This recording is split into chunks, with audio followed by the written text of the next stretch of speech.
And we're live.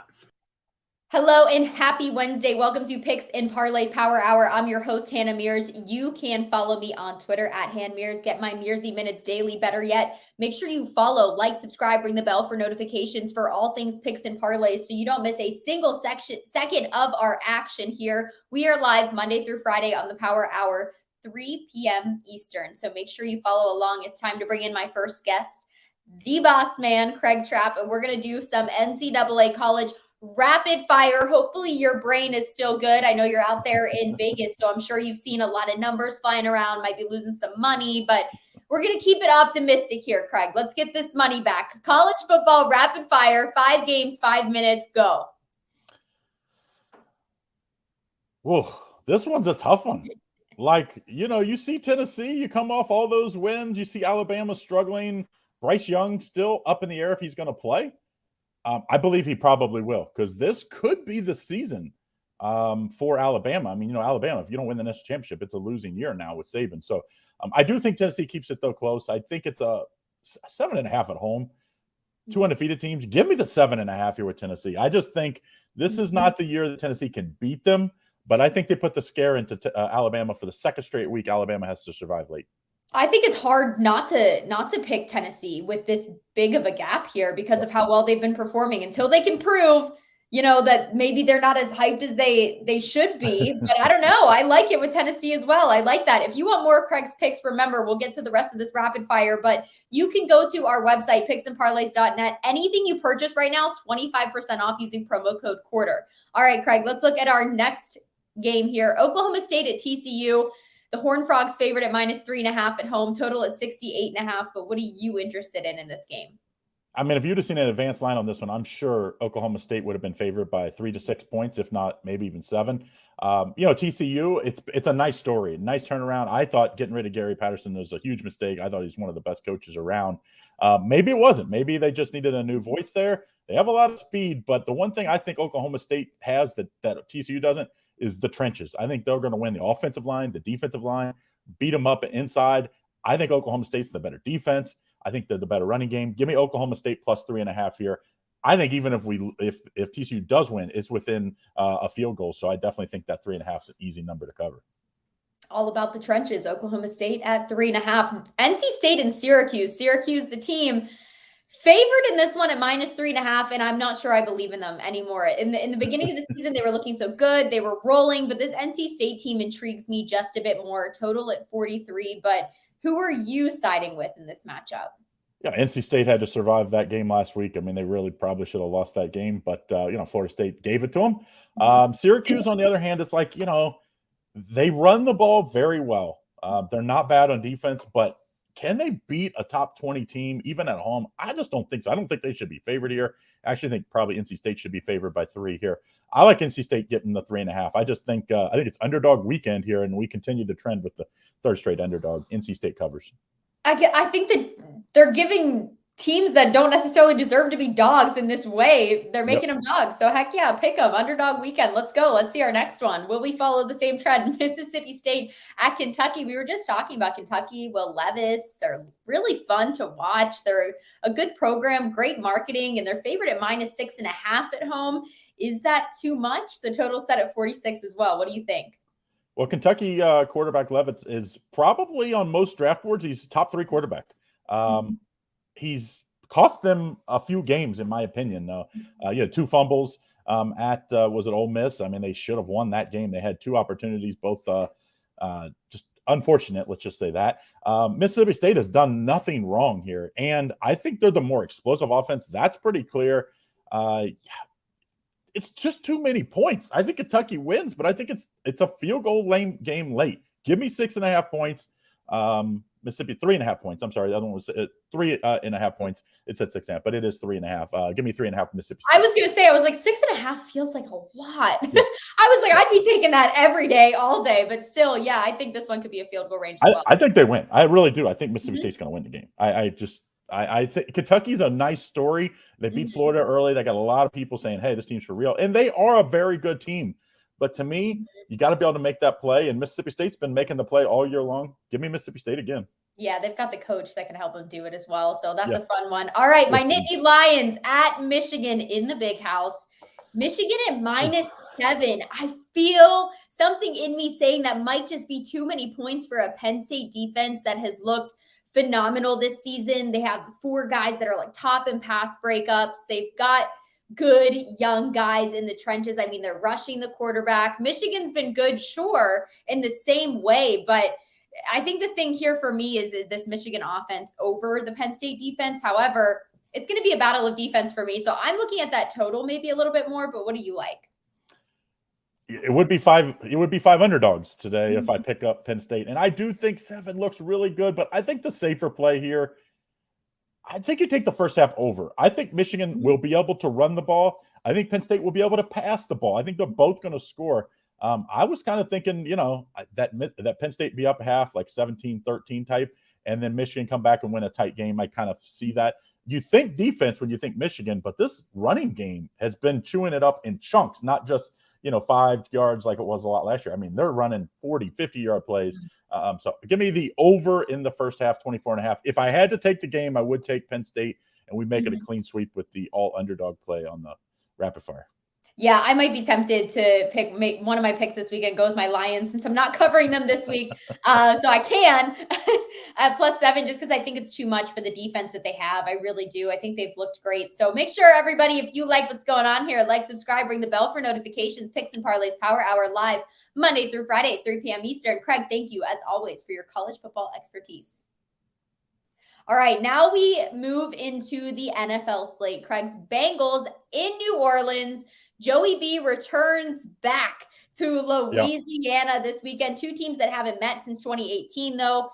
And the Saints have a bit of the injury bug. So the Bengals are favored on the road at -1.5. How do you see this one playing out? Well, the Bengals got to be the best 2 and 3 team in the league. I mean, they really should be 4-1 or 5-0. I mean, they've been winning or tied right at the end of every game. An overtime loss. Last second field goal with the Cowboys loss, and then last week, of course, last second field goal with the Ravens. I think the Bengals do get this win, but I think there's a couple plays a little stronger in this one, and I think the Bengals offense needs to get on track early. They've really been struggling early, so I think they're going to put a big focus that they're going to script those first 20 to 25 plays. I think you're going to see a lot more shots down the field to involve all the playmakers. I like the Bengals first half Bengals first half -1. Because I do think they get up early and they're like, hey, we got to get out to a good start. If we get out to a good start, we know we can win late. That's what, to win the second half, that's what they've been doing. And then I also think the over for the game 43. You thought heading into this year, the Saints defense was going to be really good. It has not been the case. I mean, part of it is their offense has been, just not good. So you're putting your defense on the field too many times. I think the over 43 in the game, and then the first half -1 for the Bengals. So that's how I'm playing the game. I think the Bengals do win. But I just think they're going to put so much focus on the first half that it's much safer to take them in the first half. They have to, especially Joey B's got to come out hot, right? You can't go 2-4. You can't go 2-4. I mean, 2-4 teams don't make the playoffs. This team's too good to not make the playoffs. So I think the Bengals even it up here. Yeah, this division's struggling. Somebody needs to come out and say that we're doing good. I mean, the Ravens are the only hope at the moment. Like, subscribe, ring the bell for notifications, and also make sure you head over to picksandparlays.net. Use promo code Quarter, get up to 25% off the entire website. You don't want to miss out on that. We are live Monday through Friday, 3 p.m. Eastern. Thank you so much, Craig, for joining me. I appreciate it. All right, like I said, we're live, Picks and Parlays Power Hour. We are live Monday through Friday, 3 p.m. Eastern. Make sure you join us. We're having so much fun. I'm bringing in my next guest, Lee. We are talking about some college football firstly, but I want to remind everybody to head over to picksandparlays.net. They can get 25% off the entire website. See what everybody's thinking. Go ahead and put your money in. All you have to do is use promo code Quarter. Lee, number 7, USC at Utah, who's ranked number 20. You would think USC would be favored in this matchup, but something's going on. Is USC a fraud? These are Pac-12 rivals. USC is undefeated. Utah is favored, though, -3.5. The total at 65. Please dissect this one for us. That's a great point, right? The first thing you have to ask yourself is, why is the line this way on this game? So immediately I lean towards Utah minus the 3.5. I don't love it, but again, that's the side I would go. Both teams coming off differing results last week. Utah lost a disappointing loss to UCLA. USC had a big home win over Washington State. Both offenses is fairly even. Utah has a slight edge defensively. They give up 316 yards per game compared to 351 for the Trojans. USC just 1-4 against the spread their last 5 on the road. Utah's covered 4 straight at home. Historically speaking, the home team's covered 8 of the last 11. A big reason why USC is 6-0 right now is their turnovers. They've got 15 takeaways on the season. Utah doesn't turn it over a lot. They've got just 5 giveaways, so we like that factor. As far as the home dominance is concerned, Utah is 23-2 straight up at home since 2018, and they've won those games by an average of 20.8 points per game. Trojans not a great underdog. They're just 5-9 against the spread their last 14, and they've lost those games by an average of 11.1 points per game. So again, like you said, I think the tell in this game is, the odds makers are telling us Utah minus the 3.5. I don't like the hook on it, but I would lean towards Utah. Yeah, this is the time of year too. We see some of those changes in the rankings as well, because teams start to get exposed, the better teams that they start to play along the way. So, yep. All right, the Utes at home at minus 3.5. Make sure you like, subscribe, ring the bell for notifications. Picks and Parlays Power Hour live Monday through Friday, 3 p.m. Eastern. Lee, thank you for breaking that one down. It is definitely an interesting one to pay attention to. Number 20 could take down number 7 and is favored to do so. So pay attention to that. All right, Lee, next though, we have some NFL football to talk. But first, let's let everybody know they can go to picksandparlays.net right now. Get 25% off the entire website by just using promo code QUARTER. So go do that after Power Hour. That gives you something to do for your day. Really easy. Baltimore Ravens at New York Giants. I cannot wait to watch this game. The New York Giants and Saquon Barkley are back, and they're better. I love watching how they're emerging. They really seem like they just believe in each other. This is a team that probably, to me, sells itself most in the locker room, as these guys really believing in each other, because it is not easy to do what they're doing after the seasons that they've had. And the Baltimore Ravens and Lamar Jackson have looked great. They're about the only team in their division right now that has hope. The Bengals trying to get to where they are, but the Ravens are favored by 5 points heading into New York. I don't know. That makes me really want to favor, at least thinking New York can cover, but I want to know what you think. But the total also at 45. I like over the team total for the Baltimore Ravens in this game at 24.5. I'm kind of surprised this number is this low, and I do think this is going to be one of my more favorite bets the entire weekend. Last week, Baltimore managed just 19 points against Cincinnati, but they did kick 4 field goals in that game, so they had other scoring opportunities they didn't take advantage of. The Ravens are currently 4th in scoring in the NFL in the season at 27.6 points per game. They're 2nd in yards per point offense at 12.8. They have a huge advantage offensively with the 7th best rushing attack at 144.6 rushing yards per game, going up against the Giants defense that gives up 131.6 rushing yards per game. That's 26th in the NFL. Baltimore's offense is 2nd in the NFL in DVOA rankings, and they face the 6th toughest schedule. I feel the Giants defense is overrated. New York defensively, they're giving up 18.6 points per game, but according to our metrics, they're overrated. They face the 24th toughest schedule and 4 offenses that rank 22nd or worse in scoring. Scheduling, the Giants are coming off that big win in London. They're playing without rest. Only 7 times in NFL history has a team returned home from Europe without a bye, and in those games, the opponents have gone over the team total 6 of 7 times. So I expect Baltimore to put up points in this game, and I don't think the Giants are going to have an answer. And I think Baltimore gets to that 24.5 rather easily. Yeah, I think the Ravens can make it hard on Barkley this week as well. I think this is going to be one of his bigger tests in terms of, what levels he can jump this season for real. And I like the point you made about coming back from Europe. That has to play a factor in this, even if you don't want to think so.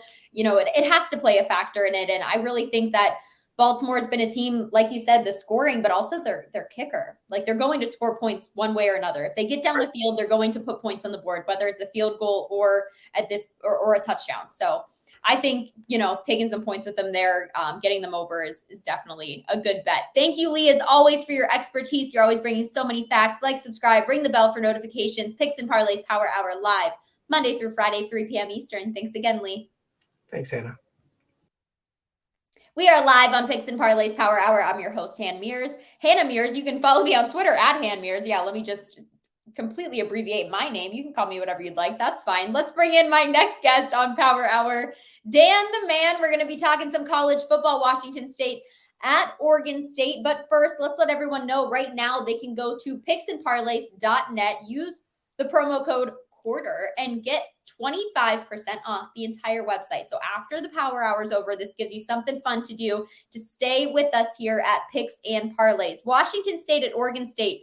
Both of these teams have played some ranked opponents coming into this game. The Cougars, though, in the matchup between these two, have won the last 8 meetings. And fun fact, Dan, the winner of each of those has scored at least 31 points the times these guys have played. So I think that's why the total set at 52.5. Oregon State favored at home by 3.5. Tell me what you like.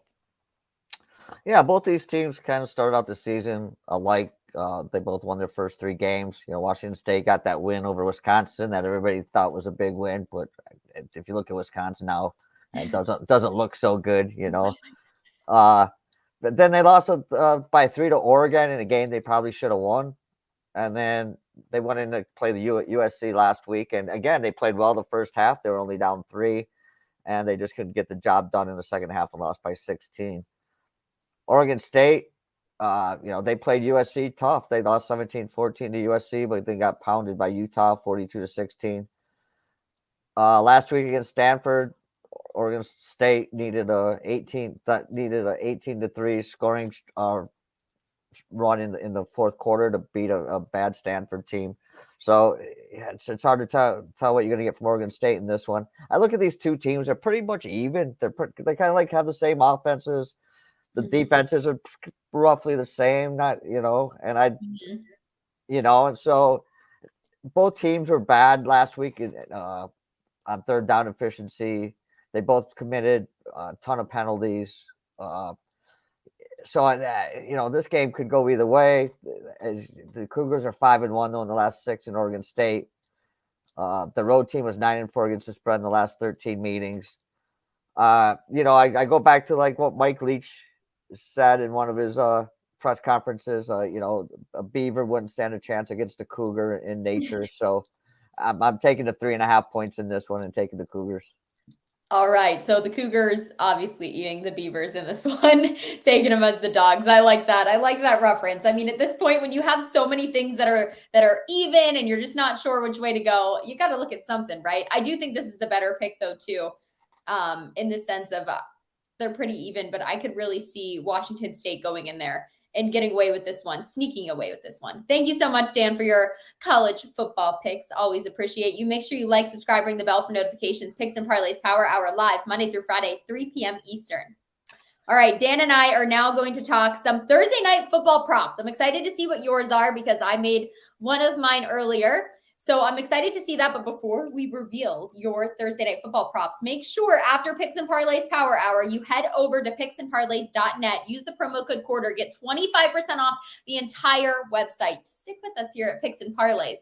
All right, Dan, we've got to talk some props. Bears and Commanders. Well, actually, Commanders at the Bears. So I know that nobody's really looking forward to this game. As a football fan, you're really just this isn't the Thursday night football high scoring affair that you're hoping for, especially because the Commanders got a lot of injuries right now. So who knows how this one can play out, but prop bets are always fun in a game like this. So tell me what you're thinking. Yeah, well, we were correct last week on the Alec Pierce over receiving yards. So we got that one right last week. I can't believe, even looking at my picks here and getting ready to talk about them, I still can't believe I've done this, but for this game, it's Justin Fields forever. All right. It looks like it. Jeez. I got Justin Fields over 170.5 passing yards. Mm-hmm. He's gone over this number the last 2 games, and he seems to have more. Not only does he have more confidence in throwing the ball, I think the coaches are getting more confidence in him. You know, and I think it turned around last week when Darnell Mooney made that amazing one-handed catch, and that just seemed to get everybody more fired up and gave Fields some confidence. And he's kind of throwing the ball more and taking chances and try instead of looking for, you know, the sure thing. So I think he'll get that. I think he'll get close to 200 yards again like last week. My other one is Fields over 40.5 rushing yards. Mm-hmm. He's gone over this number in his last 3 games. He plays behind a dreadful offensive line that on some plays looks like, you know, they don't look like they don't know what the play is, or like they've never played football before. He knows that he has to use his legs to give his team a chance to succeed. And again, he had a 59-yard run for a touchdown last week that got called back by a stupid penalty. So he's using his legs more. I think 40.5 is a little low. So I like that. And then the last pick, again, has something to do with Fields, but I got Cole Kmet under 29.5 receiving yards. He's gone under this number 3 times. In the first 2 games, he didn't catch a pass and only had 2 targets in that game. And the 2 games he went over, he averaged 11 and 20 yards a play, a catch in those 2 games. He just doesn't seem to be a focal point of this offense. Fields doesn't seem to look for him. So, you know, there's a lot of talk in Chicago about how he's been underperforming since he's been in Chicago. So 29.5, I just don't think he's going to reach that. So. Yeah, when I was looking at them, he was somebody who I looked at right away. Just seeing that number, I was like, oh, is this too low for him? Is this too high for a tight end? I don't know. It seemed kind of low, but I'm just from Pittsburgh and we use our tight ends. We should be using our tight ends more, but traditionally have. And I looked and I kind of was leaning toward the under with him as well because of his performance hasn't been that great. Justin Fields might be running all over the place. He expressed his concerns about feeling unsafe and unsure of himself in the pocket lately. So you would have to think they put a big emphasis on that this week to make him feel more comfortable back there. So I would say his passing yards could increase because I would feel like making him as comfortable as possible. But if not, he's going to be running all over the place. He does regardless. But I think those are good things to look at. I'd be siding with this quarterback for sure in this matchup. Well, yeah. Well, the only way they can make him feel comfortable in the pocket is either A, go out and get a new offensive line, or keep 10 guys in the block for him. I mean, the offensive line is just terrible. They're threatening everybody's jobs.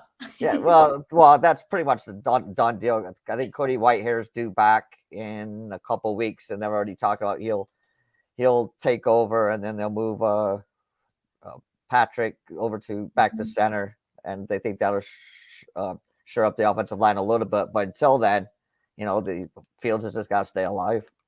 Yeah. Well, happy Thursday night football eve, I should say. Make sure you like, subscribe, ring the bell for notifications. Picks and Parlays Power Hour live Monday through Friday, 3 p.m. Eastern. Dan the Man, always appreciate your time. Have a good one. Thanks.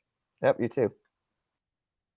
We are live on Picks and Parlays Power Hour. I'm your host, Hannah Mears, and we are live Monday through Friday, 3 p.m. Eastern. It's time to welcome in my final guest, Nick. Save the best for last. All right. We get to talk about your East Carolina Pirates today. The marquee matchup of the year. Is that That's not me. Is that what we're calling this? Lots of Lenny. No. But first, before we get started, let's go ahead and remind all of our followers today. After this, head over to picksandparlays.net. Use promo code quarter. Gives you 25% off the entire website. So you get all of our insight for 25% off. All right, Nick. Memphis and East Carolina. The Pirates favored by 5 at home, total at 58. ECU gave up 350 yards through the air last week. Couldn't have been fun to watch that for you. And then Memphis only fell to Utah by 1 point. So tell me, is that at all changing your mind about the fact that East Carolina is favored by so much? Yeah, I looked at this game. It kind of caught me by surprise that they are this big of favorites because one thing that I did notice is, 2 weeks ago in the game against USF, Rajay Harris, one of the top 2 running backs for this team, the bell cow quarterback, went down with an injury. He's going to be out for the rest of the year. And one thing that we saw last week with ECU against Tulane, granted, Tulane has one of the better defenses in the AAC, is their offense became a little one-dimensional. It was Holton Ahlers, it was Keaton Mitchell, And then sometimes they would get Winfield and they would get CJ Johnson involved. But without that bell cow identity in the back there, it's been just Keaton Mitchell in the backfield, which is not particularly great for this ECU team. I think that this could lead them to being a little bit of a trouble here. I'm personally going to be at this game, but I think this line's too much. I think this is a field goal type of game. I still think East Carolina can win this game, but I had this game at a pick 'em. So I'm going to go ahead and I'm going to take the opposite side here. I'm going to take Memphis plus the 5. It does feel weird to actually put out a play against East Carolina, but I think this team may be in a little bit of trouble without Rajay Harris in the backfield. So I'm taking the points here. I think East Carolina still wins. I just think this is too many points. I mean, just based off of the statistics I was looking at and things, I was leaning the same way. I was like, 5 just seems like a lot. Like, what did East Carolina do in the past couple weeks that it would have made them think that they could win by 5, especially the performance Memphis had? So I think you've got a good bet going there. Everyone, make sure you follow along with Nick's picks as well. Picks and Parlays Power Hour is live Monday through Friday, 3 p.m. Eastern. Like, subscribe, ring the bell for notifications so you don't miss a single minute. We want to talk some NFL now, Nick. Tampa Bay Buccaneers at my Pittsburgh Steelers in Acrisure Stadium. Before I give my thoughts, feelings, and emotions on this, I'm going to tell everyone to head over to picksandparlays.net. Use the promo code QUARTER, saves you 25% off the entire website. We've got so much great insight in there for your sports betting needs, so you're not going to want to miss taking advantage of that promo. The Buccaneers are favored by 8 points going into Pittsburgh. This never happens to the Steelers as a home team. The total at 44.5. This line opened at 6.5, but obviously you've seen the struggles that Pittsburgh has been having, especially offensively. They're close to worst in the league right now. The Steelers are always one of those teams every year that you really can never count out, but this year I'm scared. I'm hitting the panic button. I wasn't a few weeks ago. I wasn't as bad. I am full on hitting the panic button. This is bad. They can't get anything going. Kenny Pickett was playing his heart and soul out, but I just feel like something's not there. It's not working, whether it's the offensive coordinator, whether it's the coaching, whether it's the talent clicking right now. Whatever it may be, I'm concerned. So you tell me what your thoughts are in this game and how it's going to play out. Yeah, originally you said this line opened up around that 6.5 mark. My line says that was correct when it opened. I had this game at a 6, so now that we're getting up and over that touchdown for the 8, I saw 8.5s and 9s in some spots. I like Pittsburgh in this game to get the points. I don't know if I trust offensively Tampa Bay to be able to put up enough. When we saw this last week, even with Tampa Bay up 21-0 heading into the fourth quarter, they still didn't cover the 10-point spread as Atlanta came back and backdoor covered. I can see something very similar with that as well. And we saw last week, Pittsburgh was a 2-touchdown underdog for the first time since I think I saw 1992 against Warren Moon and the Houston Oilers. That was the last time they were 2-touchdown favorites. And yeah, it looked like that line was a little short. That was an absolute embarrassing game for Buffalo, or for Pittsburgh. I think this could be a little bit of a bounce back spot. This could be a little bit of a buy low spot here for Pittsburgh. Tampa Bay got their win last week and against Atlanta. I still think Tampa Bay wins this game, but similar to the last game we just talked about, I think this is just too many points. I see this as a touchdown game, probably something around 23-17. I lean under in this game as well. Neither of these offenses have really showed me much to want to back and over in this game. I like the Steelers plus the 8 points with a lean towards the under as well.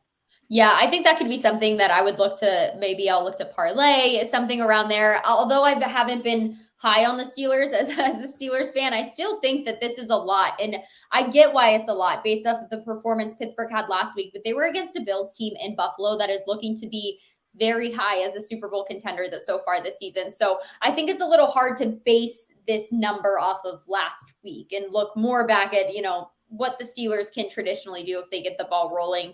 I like Kenny Pickett back at home. So I think it's a little too much as well. I think both of these defenses can keep it close. So I like that you hinted toward the under there.